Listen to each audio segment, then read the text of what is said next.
ভারতের কুম্ভমেলার আড়ালে অবাধ যৌনাচার, বিশ্বজুড়ে আলোচনা সমালোচনার ঝড়।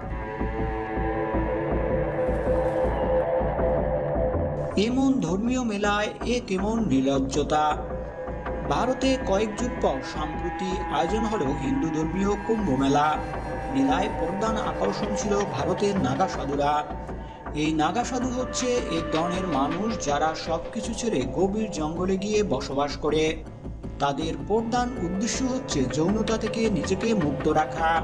এই যৌনতা থেকে মুক্ত রাখতে তাদের লিঙ্গকে পর্যন্ত নানা উপায়ে অকার্যকর করে।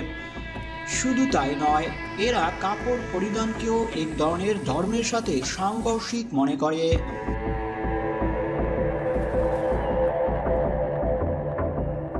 তাই তারা এক প্রকার উলঙ্গই থাকে।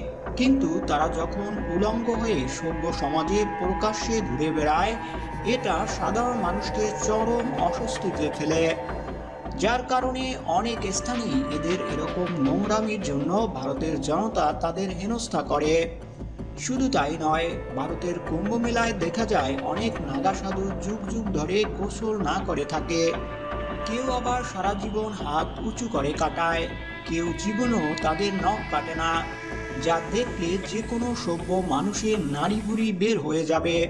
কেউ বাথরুম করে সারা জীবন পানি ব্যবহার করে না। কেউ সারা জীবন চুল কাটে না। আরও অনেক উদ্ভট কর্মকাণ্ড। এসবই তারা করে নাকি পৃথিবীর মঙ্গলের জন্য।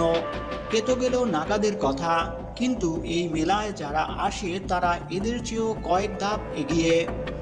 কুম্ভ মেলায় এসে অনেকেই স্নান করে তাদের পাপ মুক্ত করে। যেখানে দেখা যায় অনেক যুবতী মেয়ে ছেলেদের সাথে অর্ধ উলঙ্গ হয়ে গোসল করে, যেখানে ছেলেরা এই সুযোগকে কাজে লাগায়। শুধু তাই নয়, এভাবে কুম্ভ মেলায় দেখা যায় গোসলের নামে অনেক লোক পানির ভিতরে যৌনাচারে লিপ্ত হয় সবার সামনেই। মেলায় আসা কিছু জনতাকে এর প্রতিবাদ করতেও দেখা যায়। ধর্মের নামে এমন অবাধ যৌনাচারের দৃশ্য দেখে অনেকেই একে মেলার নামে প্রকাশ্য যৌনাচারের মেলা হিসাবে সম্বোধন করে। প্রিয় দর্শক, ভারতের এই কুম্ভ মেলা নিয়ে আপনার মতামত জানাতে আমাদের কমেন্ট করতে পারেন।